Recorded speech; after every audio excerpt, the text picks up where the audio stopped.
Hey everyone.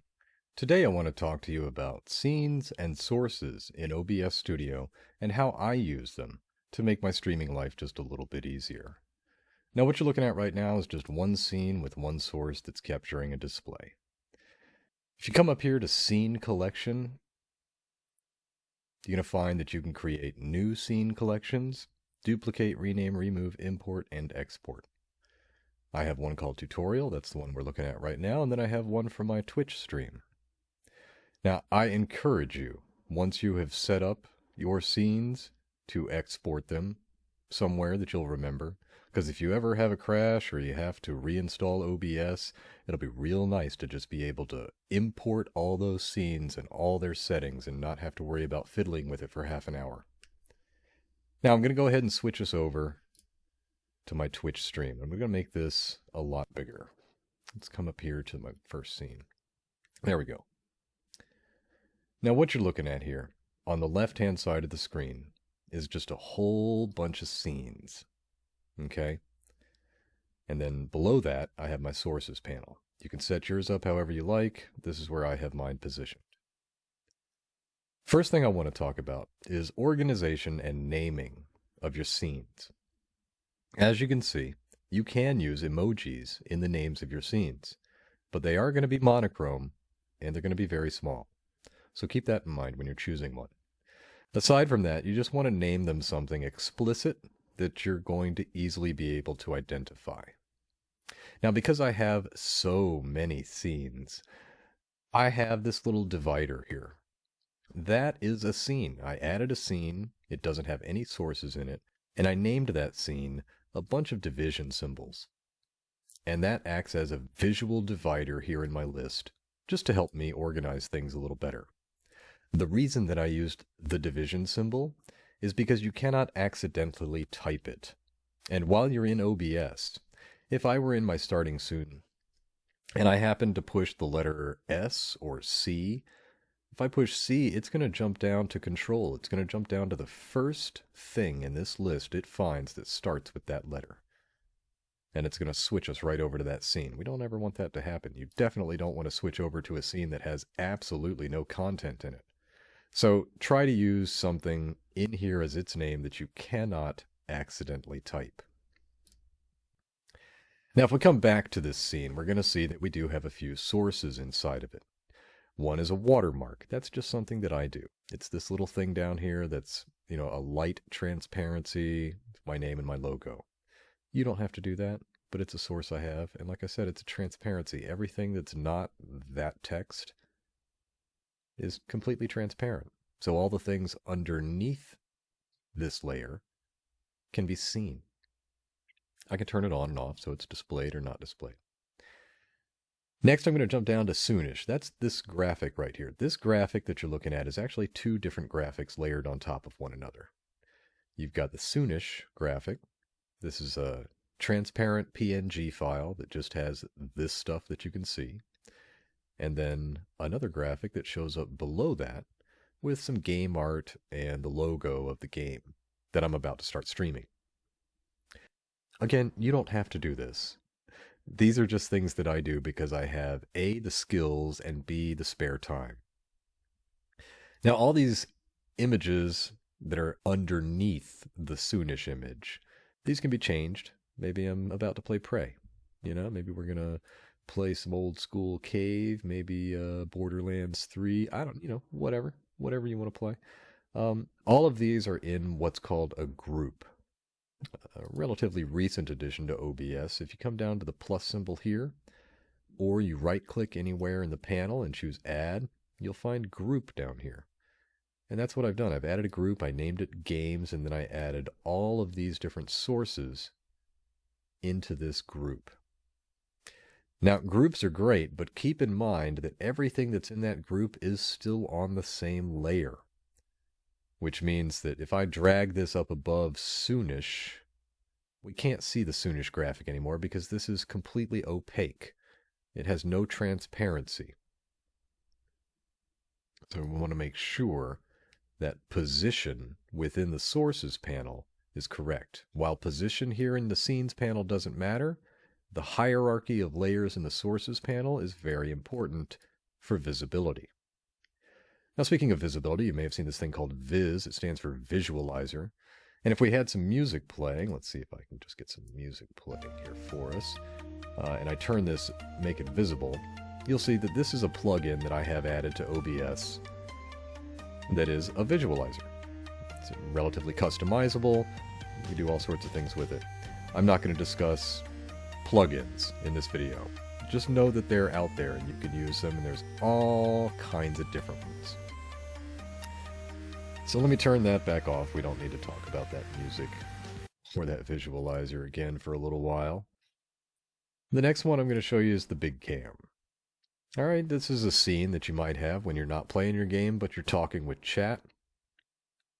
And it consists of usually a bigger version of your webcam and maybe a little block for your chat, for your text, your chat text to show up. Now in my case, I have some stream labels down here on the bottom, and I also have this video loop happening in the background. Okay, these are things that are possible, not things that you have to do. Certainly not even recommended, because if you get the wrong video file and it's too big and you've got that thing on, it is going to chew up system resources like you wouldn't believe. If you look down here in the bottom right, you'll see the CPU usage. This is what OBS is currently using of your CPU. And right now, we're bumping up to about 1.5, 1.8%. Now, that's not a lot. I have an incredibly powerful computer. And this particular video file is very, very small because I have re-encoded it as a WebM file. But it was originally 1080p HD video loop. And even that, trimmed down to a WebM file, is still kind of big. So you're going to want to, don't go hog wild adding media sources and video backgrounds and stuff like that. If you're able to achieve it without affecting the quality of your stream, which will be determined by how much of your system resources are currently being used by OBS, then you can do it. But otherwise, this is just something that is possible. That could easily just be a static image back there, or just black. Who cares? It's up to you. But this is why you see so many sources in here, is because one of them is the video file. Then I've got a graphic that is the black box and my name and this little beveled edge to the camera. That whole thing is a transparent PNG that sits on top of the fire. Then the chat box is actually its own source so that you can bring in the chat so that it's actually visible on the black box. You got your webcam, in this case, this webcam proxy image, because I don't have my webcam turned on. Maybe you've got a display capture source here, so you can quickly open up a web browser and look at a YouTube video that somebody in your chat just told you about. Who knows? Now we're going to look at this guy. This is a source, and it's called S-Labels Strip. That stands for Stream Labels Strip, and you'll notice it's got an emoji in its name. And that's this guy down here on the bottom. If I turn it on and off, you'll see him disappear and reappear. The reason it has an emoji next to it, and the reason that we're really talking about it, is because you'll also find it down here in the bottom of my Scenes panel. S-Labels Strip, with that exact same emoji. If we select it, we switch over to that scene. And that scene, as you can see, just has this little thing down at the bottom. But that little thing down at the bottom consists of 4 different sources. This 5th one is just an image to help configure it when you're setting it up. Make sure all your transparencies are right, that it's going to look okay, etc. Turn it off when you don't need it. Make sure to click Unload Image when not showing on almost every image that you add in OBS. But it's 4 different layers. It's this image, this background with the purple and the black, and then it's a source for each of these names as well, each of my stream labels.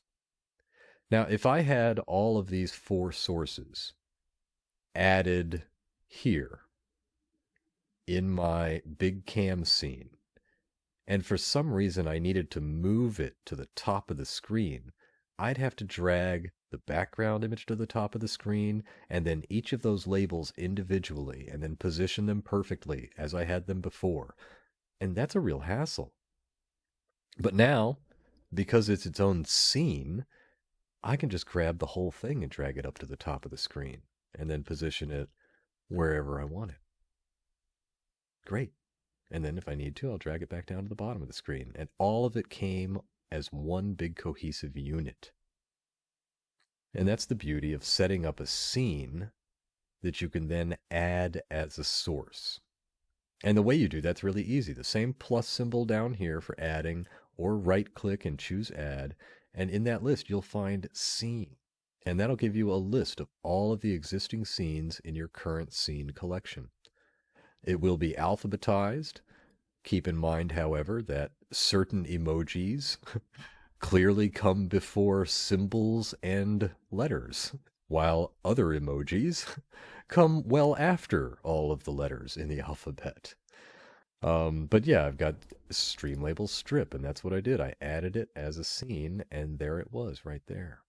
Now, for a strip of labels, that's not too critical because that's not something you move around a lot. It's usually very static and doesn't go anywhere.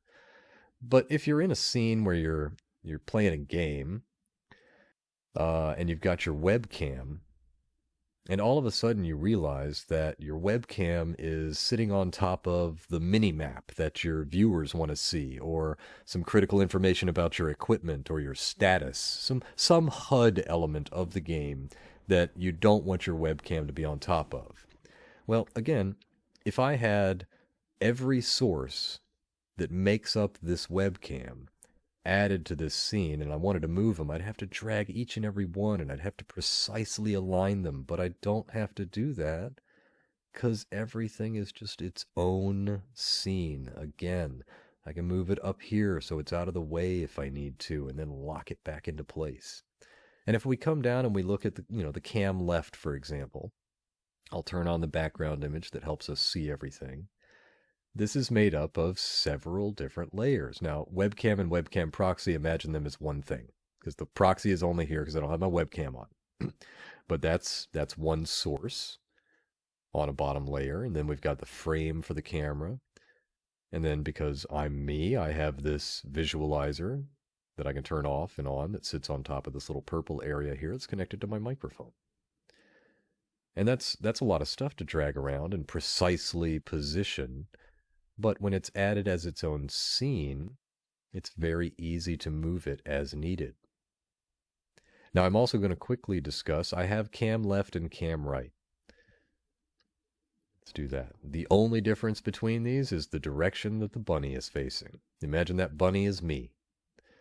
So if I'm on the left-hand side of the screen, I should have turned I should have turned those background images off, I'm sorry. If I'm on the left-hand side of the screen, my webcam, I want to be facing the majority of the content. I want to be facing everything on the screen. It seems weird to me if I was looking over here at this sources list. And when I'm in control and the screen's on the right-hand side, I want to look at all the content over here. And that was easily achieved. The first thing I did was I set up my cam left scene just where I wanted everything. And then I selected it and I right-clicked and I chose duplicate. And then I renamed it. It's going to give you the option to name the duplicate, and I named it cam right. And then I just came in here to cam right. I right-clicked on my webcam and I chose flip horizontal. Then it flipped me facing the other way. And now whenever I need to make a scene where I know the camera is going to need to be on the left hand or the right hand, I don't have to go in there and find it and unlock it and flip it horizontally, and then the next time I'm playing something else, flip it back the other way and drag it to the other side of the screen. I've got them ready to go as scenes that I can add as sources to any scene that I want. You can also duplicate scenes. That's handy if you know that, for example, you're going to need your stream labels at the bottom and a camera, and you're going to play a new game. Well, you can just quickly duplicate that, name it whatever you want, and then you come in and you remove the control capture, because obviously you're not going to be capturing that game. And move the camera wherever you might need to. You can quickly duplicate these so that you don't have to make a new one and then add a bunch of sources again. Just use the ones that are currently made to make your life a little easier. Now, while we're talking about sources and layers and scenes as sources, I want to quickly discuss this Be Right Back screen. This is a monster. You don't have to do anything like this, okay? You can just make a screen that says Be Right Back, or you can make some text that transparently sits on top of your pause screen so that people know you're going to be right back. But because I am insane and should be committed, and I have way more free time on my hands than I need, and the skills to achieve this stuff, I've made something overly complicated, just for fun. If we turn some music back on, you'll see that this guy has a slightly more advanced version of that visualizer that you saw on the Starting Soon screen. And it sort of seamlessly blends into this nice image that I've created. Well, this image I've created is, again, multiple layers. I've got a background. We can turn that off, and now there's nothing outside those windows. We are no longer underwater. I did that so that I can change it occasionally to something else. Maybe we're up in the sky now. There, we're up in the clouds. That's nice. All right, we've got this visualizer that lines up perfectly to these windows. These windows are transparent, obviously, and that's just another PNG file that's sitting on top of the visualizer in the clouds. Now, when I turn that off, you're going to see these brown things here and the floating brain. That's a whole nother image. A whole nother. You heard me. Anyway, so there it is. It's another image. And the reason it's got these brown things here is you can't see them when I turn that on, because they are precisely the floor in those places. And they are precisely the reflections of these window frames behind the brain and here and here. The reason for that is because the visualizer is behind the window frame. And because of that, you can't see the bar that would be right here. It's hiding behind the window frame. But the reflection doesn't know that. The reflection, this other visualizer that I've made, doesn't understand that it's supposed to be behind this. These are not ray-traced reflections. I have tricked it into looking that way. And because this little bar is showing up right here, it sort of kills the realism for me, because you're not supposed to be able to see it. That's why I created this image. Not only does it have the floating brain, but it also corrects the reflection in the floor. Alright, this is crazy advanced. You don't have to do anything like that. I'm just letting you know what I do and how I achieve certain things within OBS personally for me. Alright, I'm not showing off or anything. This is just what I currently have running in my stream. Now, I first made a visualizer, this guy right here, and I have a plugin that allows me to 3D transform it. That's how I achieved this skew, or this angle that you see, that helps precisely match it to the window. That's a plugin. You can investigate and download and use whatever plugins you need to achieve whatever effect you want to achieve. And maybe knowing that a certain plugin exists will help you think of a certain effect you want to achieve. So I encourage you to investigate and look through the number of plugins that people make for OBS. It's a wonderful thing about it being open source. Now, once I made that graphic equalizer, visualizer right there, I duplicated it, and then I flipped it horizontally and I put it over here. That's easy, right? Super easy. That way I don't have to change a whole bunch of settings to try to make it match. And they're mirrored, as you can see. And then I did the same thing. I made another visualizer right here, aligned him the way that I needed him to, duplicated him, and flipped him horizontally to get him to work over here. Alright, that's the Be Right Back screen. That's the super advanced use of various layers to achieve something insane, if you're so inclined. Make it your own. Do whatever you need to make it your own. But that's my Be Right Back screen. I'm thinking we're coming close to the end here. There's only a few more things I want to discuss with you. In addition to games that you're streaming with a webcam and stream labels overlay, you might be playing an older game that is a 4:3 ratio game. Well, this is what I do when that happens. It never looks good if you try to stretch a 4:3 ratio game to widescreen. And I don't like having just black bars sitting there. That looks like, I don't know, I can't stomach it. So I make a background image. If we turn some of these things off, like those skulls and the camera, this is the image that I made in Photoshop. I took a background, I put a big black square on top of that, I put a big green square on top of that, I made sure that they were the right ratio, and then I put a logo for the game up here in the top right corner. Now, you might be wondering why the bright green? That's so that you can more precisely align the game source overlay. So if I had a source in here, let's just pretend that these skulls are the game source.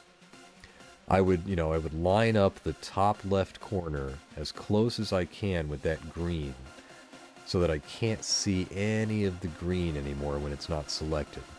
And then I would drag the bottom until it, precisely fills up this space using the transform controls here, these little squares. Alright, and then I would just make sure that none of that green was showing through, and I'd be sure that it was butting up perfectly against this little black border I made, and that's just there for contrast with the background. Could be something much darker, in which case I have more experience positioning things now, and it didn't make the green background. You don't have to, it could just be black, and then you just slap it on there however you need to. But you can make the image as complicated or as simple as you'd like. And as you can see, I've got a stack of stream labels here instead of a strip along the bottom, and that too, that's its own little scene. That way I can just drag those guys and adjust them as needed, and it all changes within a scene that has them stacked. The next kind of scene you might have is one that, I don't know, maybe you're not streaming a game, but maybe you're using OBS to record that gameplay. Maybe you're doing some speed runs or a tutorial or something for somebody. Well, then you might have some different overlays that aren't webcams. You'd have an input overlay. Again, there are plugins for these. Please don't ask me about mine. Just find one, figure out how to set it up, and enjoy. I happen to use a DualShock controller, that's why that looks that way. The one that I have could have keyboard input, it could have a 360 controller, lots of different options. Maybe you've got Live Split running. Here it is, here's my Live Split. Live Split wants to update, hang on, Live Split. So I've got Live Split open, because I'm doing a speed run. Well, I've added that as a source as well, and then I can drag it wherever I need to. And you might be able to see that I've added a filter to it. This is a color key filter. You come down here to add, choose color key. And what I did was I just dragged the, whoops, not the contrast. I dragged the opacity slider all the way from 100, which is this opaque black, all the way down to 50. Or 49, it doesn't matter. And now, I've still got a visible timer, but I can see through it to the game, so it doesn't look like it's occluding anything. You're not missing out on anything while it's there. And of course, my actual Live Split is also set to transparency, but that transparency is specific to Live Split. It doesn't carry over into the window. Anyway, let me exit out of that. The other thing I want to discuss within the cave scene here is another type of source you can add to your scenes. And it's this guy. If you come down to the plus sign, you'll find a source called Browser. And if you click that, you name it whatever you want to, you'll find that it allows you to put a URL in this field right here. So that's the URL for any website you want. Once you've done that, it'll add that website as a layer and a source to your scene, but without all the browser user interface. There could be a dozen different reasons you could come up with for having this. I'm not going to discuss them. What I'm going to tell you about is why I use it. Alright, so first I'm going to cancel. I'm going to remove this guy. Oh, where's remove? There it is. Alright, so we're going to get rid of that. So this is a web page. I've called it the Cave Challenge. This is a browser source that I've added. If we go to Properties, it's a local file on my machine. And I have, the size set up as needed, some custom CSS. I have these skills. If you're just adding a URL that exists somewhere, don't worry about all this stuff. But what's important is that it's being displayed, but it's not an interactive website. If I try to click on this button, nothing's going to happen. Just like if your users tried to push their, if your viewers tried to push their finger against their screen, it would not click that button either. What you can do is come over here and choose Interact. Once you do that, it's going to open up a smaller window. You can resize this as needed. Make it as big as small as you want, and now you can interact with the web page. And I do this because I made this web page. I have the skills to select 3 random characters out of 7 and then make one of them the chosen one. It just makes it easier for me to immediately start playing this game without having to hem and haw over which characters I want to play this time. And maybe I get a nice combination that I've never played before somehow. Anyway, that's the browser source. I just wanted to discuss that with you. Now I'm going to jump back over here to my cam left scene because I want to quickly discuss hotkeys.